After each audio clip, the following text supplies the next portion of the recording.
Fala, galera! Finalmente o Flamengo do nosso glorioso Felipe Luiz entrou em campo. Foi um amistoso contra o São Paulo, quer dizer, amistoso só no nome, porque o jogo foi pegado, viu? Teve de tudo, menos clima de paz. E claro, depois do apito final, rolou aquela coletiva com o Filipinho, que sempre solta umas boas. Bora conferir o que ele disse? Tá imperdível.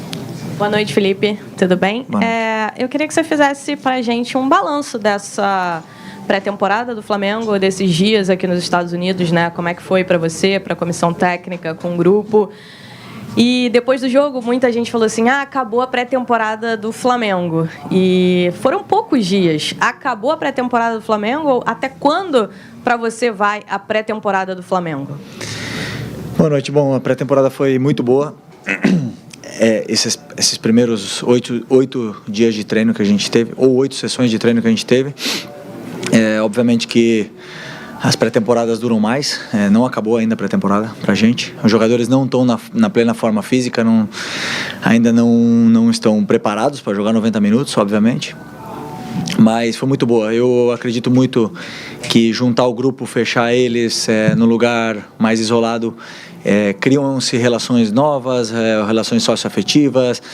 Dentro do campo eles vão se conhecendo mais e eu estou muito feliz pela oportunidade que a gente teve de vir aqui e usar toda essa estrutura, né, que os Estados Unidos nos proporcionou e poder jogar um amistoso desse tamanho contra o São Paulo, que é um time que também está muito bem treinado e a gente pôde fazer esse teste realmente para nos guiar aonde a gente tem que atacar as nossas deficiências e continuar explorando nossas fortalezas, né? Então,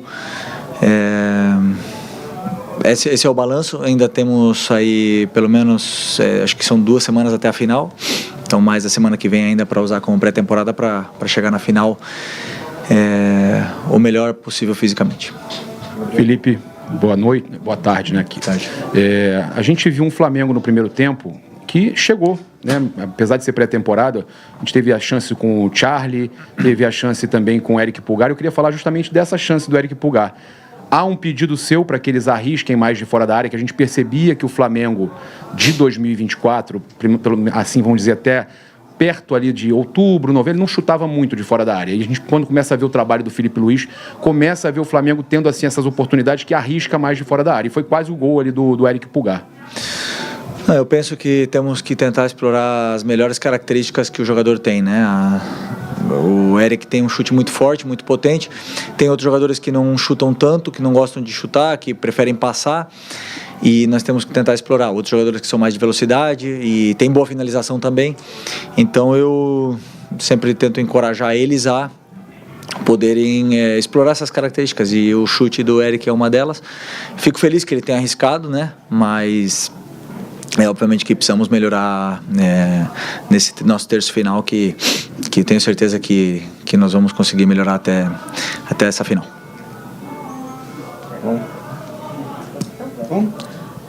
Boa tarde, Felipe. Alô? Agora sim. Boa tarde, Felipe. A gente viu hoje o Matheus Gonçalves no time titular, mesmo acompanhando alguns treinos seus. A gente não imaginava que ele seria titular, mas a gente viu que ele treinou bem. Imagino que você tenha essa avaliação também. Ele fez uma função um pouco diferente por dentro. Queria que você avaliasse um pouquinho sobre a atuação dele e por que manter ele o único jogador que foi mantido para o segundo tempo. Bom, vamos lá. A questão do Matheus Rodrigo, eu estou me desconcentrando contigo aqui. Tá me dando aqui bife. Tá. Não, é que tu fica ali e eu estou me desconcentrando, desculpa. O Matheus é simples, né? O Arrascaeta não poderia jogar. Não pode jogar. Ele vem de uma cirurgia, ainda está evoluindo e está recuperando sua forma física. Com isso, falta um jogador de ataque no nosso elenco. E aí eu aproveitei para fazer alguns testes, aproveitei para testar o Alcaraz de atacante, que coisa que ele já fez em outros clubes e não tinha feito comigo. Eu coloquei o Bruno aberto e o Matheus, durante os treinos eu testei ele por dentro e ele foi muito bem. Então também aproveitei para testar o Matheus por dentro, para continuar com essa relação do Wesley e do Gerson na direita nesse primeiro tempo. No segundo tempo, o certo e o ideal teria sido tirar todo mundo, jogar 45 com um time, 45 minutos com outro time. Mas, como eu falei, não tínhamos um jogador de ataque. E a questão é que o Pablo, que foi meu jogador no Sub-17, eu sei do talento que ele tem, a qualidade que ele tem, ele é volante. Então eu fiquei um pouco com peso na consciência de colocar ele 45 fora da posição dele ideal, sendo o primeiro jogo dele no profissional. Então eu esperei um pouco mais. O Diogo falou para mim, o preparador físico falou para mim que eu poderia ir com o Matheus até 60 minutos.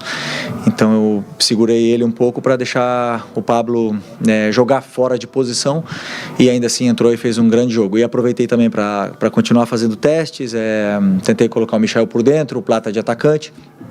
Não são as posições ideais dele, eu sei disso. O Michel prefere jogar aberto, o Plata prefere jogar na direita, mas a pré-temporada está para isso, para testes, para a gente ver, para criar relações e para ver como o time se sobressai diante das dificuldades. Então fiquei feliz pelo esforço que eles fizeram, e agora eu tenho claro que cada um pode render também em novas posições. Felipe. Boa tarde. Eu queria falar mais do ambiente, do viagem, da Florida. É longe, mas se sentia muito brasileiro hoje aqui, né? Tudo viagem. Sim, a gente sabe que aqui na Flórida tem muitos brasileiros, né? Principalmente em Orlando, morando, mas eu repito o que eu falei na primeira pergunta, nos deram uma estrutura espetacular.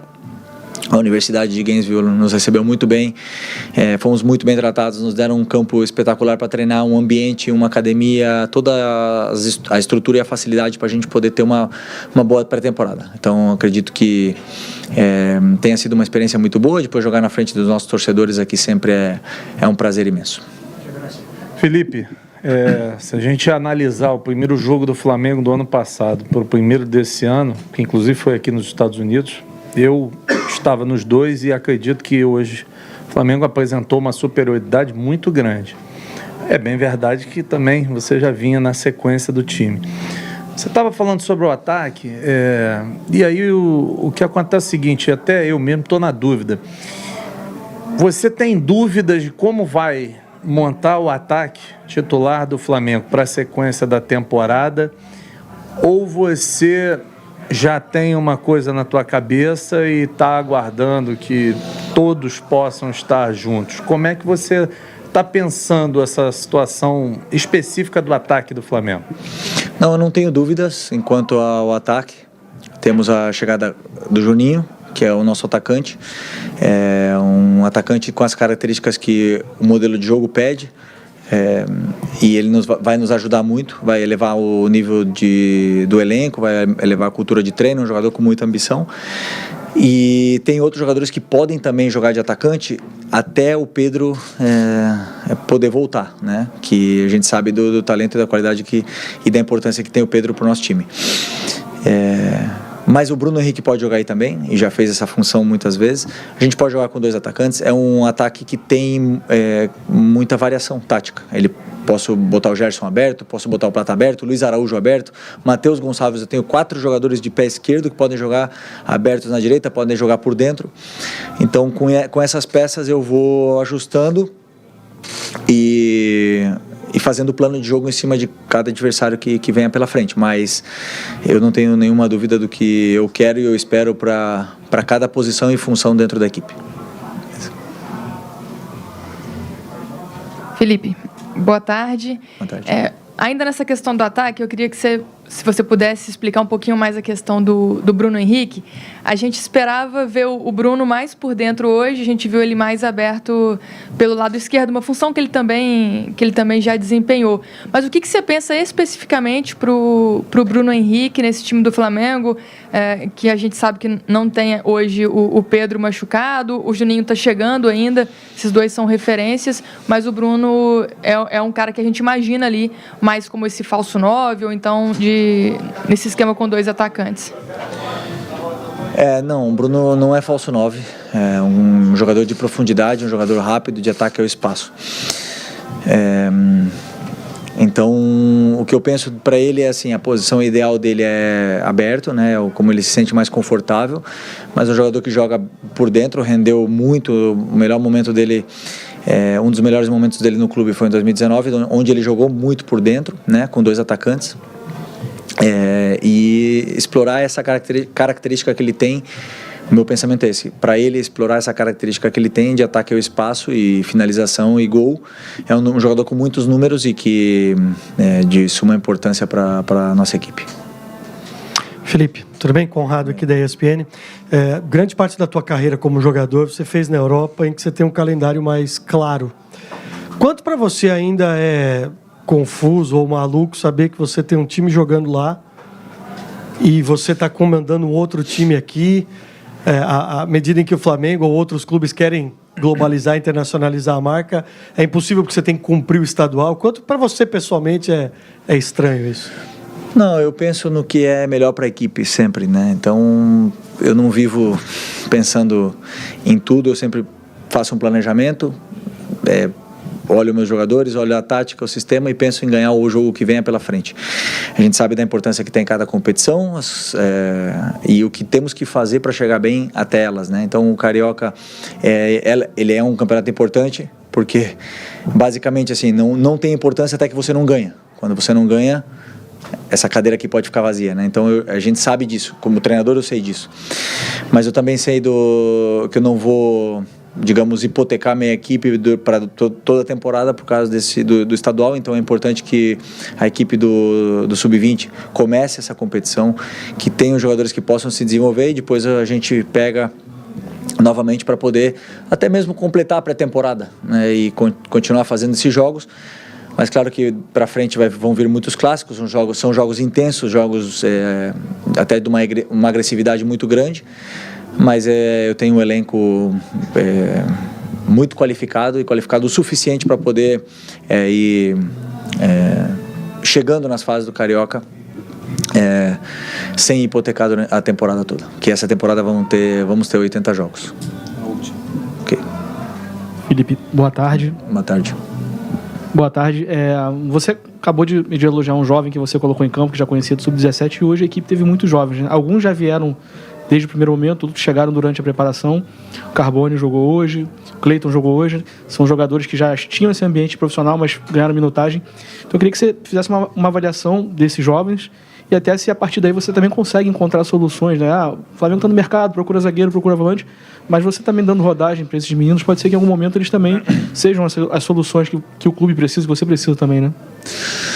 Bom, eu conheço praticamente todos os meninos que estão na base, né, do Sub-15 até o 20, né? Alguns chegaram novos agora, mas eu conheço todos eles. E assim, é um pouco mais delicado sempre você colocar um zagueiro, né? Conforme foi o caso do Carbone e do João, onde o jogo passa por eles o tempo todo. Não podem cometer erros porque realmente qualquer erro é fatal. Então eu estava um pouco apreensivo com isso, né? Porque o Léo teve um problema pessoal, tivemos que liberá-lo e aí tivemos que pedir para o Cleiton voltar. Mas o Cleiton também é jovem e ainda tem que somar experiência, somar minutos para poder se desenvolver. E eu estava um pouco mais tenso pela zaga porque, como eu falei, não é tão fácil um zagueiro estrear no profissional como foi o caso do João hoje. Mas tem o João, da mesma forma que o Abel falou do Vitor Reis, que ele falou demais, eu também não quero falar demais porque eu sei que o João não vai durar muito aqui no Brasil. É um jogador que é dos diferentes que passaram pela base do Flamengo. E tenho plena confiança nele, na evolução dele, no que esse menino é capaz. E vai se desenvolver muito ainda, né? Então, o Pablo, por exemplo, que jogou hoje, jogava comigo no Sub-17, daí tem outros jogadores lá também que ficaram lá, que não vieram, e que vão poder ajudar o nosso elenco. Mas, obviamente, que para um campeonato tão complicado e tão de alto nível como é o Campeonato Brasileiro, a Libertadores, a gente precisa ir para o mercado, como o próprio Boto falou, atrás do nosso zagueiro para repor a perda do Davi e do Fabrício, né? Então, vindo do zagueiro, o elenco é altamente qualificado para poder brigar pelas competições. Obrigado, okay? Pessoal. Obrigado. No geral, foi um duelo marcado por boas atuações dos goleiros, com Rossi e Jandrei brilhando especialmente no primeiro tempo, garantindo o empate sem gols. Apesar das muitas mudanças no segundo tempo, as alterações não trouxeram o impacto esperado para abrir o placar. No fim, ficou claro que as duas equipes ainda têm ajustes a fazer. mas mostraram solidez defensiva e potencial para evoluir nos próximos jogos. Um amistoso que, apesar do 0-0, teve seus momentos interessantes.